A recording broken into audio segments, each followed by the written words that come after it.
Whenever new screenwriting software comes out, people always want to know how it stacks up to Final Draft, which is the OG in the space, or as Final Draft likes to think, they are the gold standard. And I know that a lot of people would debate whether they are or not. Now, I think it's an important as well as a fair question, which is the reason I've done a lot of comparison videos before. I've done a lot of versus videos like Fade In versus Final Draft and some other ones as well too. And I'm planning to do several more. However, as I was writing the script for today's video and going through my categories to compare and contrast these two softwares, something really hit me in the feels today. It was a little weird at first, but as I thought about it, as I thought about SoCreate a little bit more, it reminded me of something I had struggled with for a long time as a screenwriter. So, since I'm a screenwriter, let me tell you a story.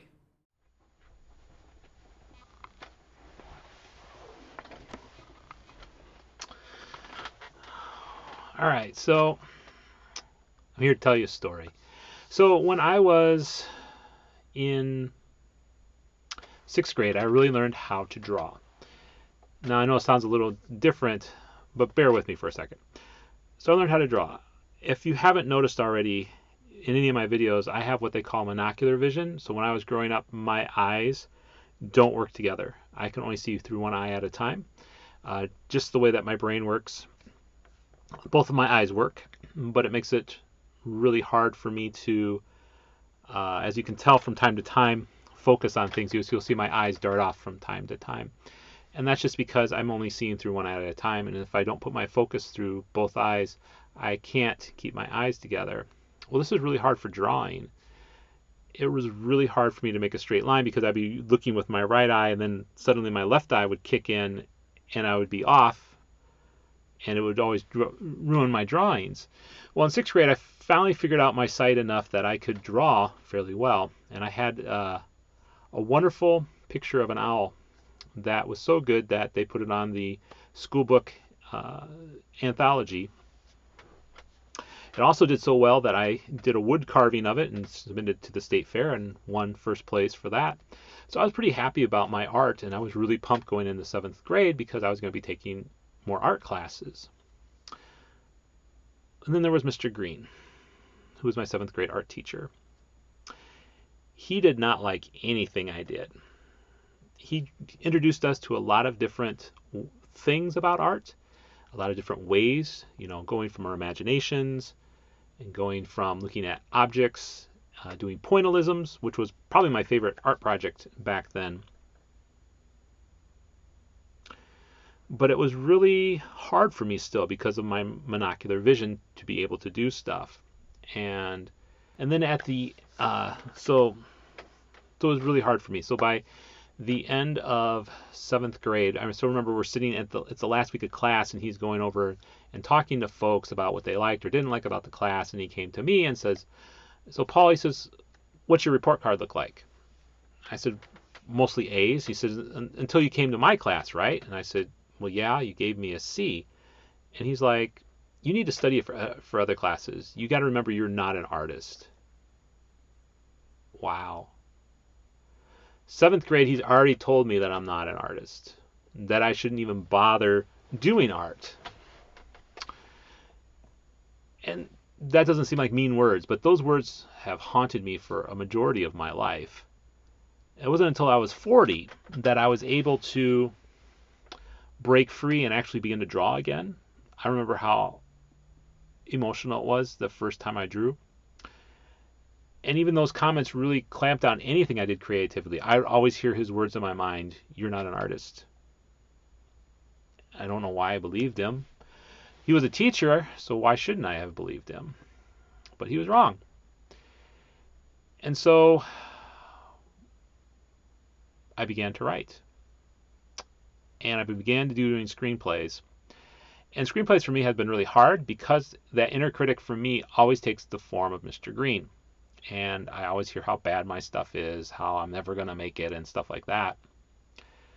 And so then we came to SoCreate. I got introduced to SoCreate through this beta test. And you can go into the description and click on the link for that. And I think the interesting thing about the beta test was it allowed me to see with fresh eyes what it would look like sort of to have that barrier removed for formatting. As you know, and I'll speak to this in a couple minutes again, is formatting is really hard for new screenwriters. So what if you could remove that barrier and just allow people to love their stories? And by loving their stories, they begin to love how to do screenwriting. And then we get more people who are interested in screenwriting, and the caliber of all the stories just sort of increases. You know, we get to see more stories and hear more people's stories, and I think that's the big thing. So as I compare these two programs, they're really not apples to apples. It's more like driving a 1980s Buick Skylark that your grandfather gave you versus a nice red shiny Ferrari. Yes, they're both cars, but they're for very different kinds and experience levels of drivers, aren't they? This this is what I sort of see SoCreate in this type of comparison of these two different softwares. It's not the Ferrari that Final Draft is, and I love Final Draft. I mean, I use Final Draft every single day to write my screenplays. What I think it's for is that person who's looking to see if they want to get into screenwriting in the first place. It's for that person who's freaked out by the formatting that they can't lift a finger on their keyboard because they're going to get it wrong. And granted, the film industry doesn't help this out at all because they have this reputation that they're going to deep six any script at all for any reason at all. If there's a period or punctuation mark out of place, that it's simply going to go in the circular file. So for this comparison today, as much as people want to hear that SoCreate is going to beat the pants off a Final Draft, they don't. But that's not what they're trying to do in the first place. They're trying to help beginning writers put the training wheels on and get those stories out into the world. Now, with more and more writing experience, these writers are probably going to start looking at other programs to begin that next stage of their career. So I hope SoCreate does well drawing in more people and helps bring their stories to light. And I think at the end of the day, that's the most important thing that any writing software can do, is help the writer get those stories out of their heads and onto the page. Hi, if you're new to my channel, my name is Paul from Screenwriting Mentor. I make videos about screenwriting and screenwriting software. Now, if this is the content that you find helpful, feel free to hit the subscribe button below. If you have any questions about screenwriting software or the screenwriting process, also leave me a comment. You can also send me an email as well too. I'm happy to answer any questions that you have. If it's a software question, I'll do my best to answer it, or I'll find somebody who can answer that question for you. Now, if you're looking for that next step after SoCreate, take a look at this video, which shows my favorite screenwriting software for 2023. Now, spoiler alert, there's no SoCreate on there. It came out after my video, but I know for next year, I'm going to probably put SoCreate on my favorite softwares for 2024. Well, until the next video, write well and live well.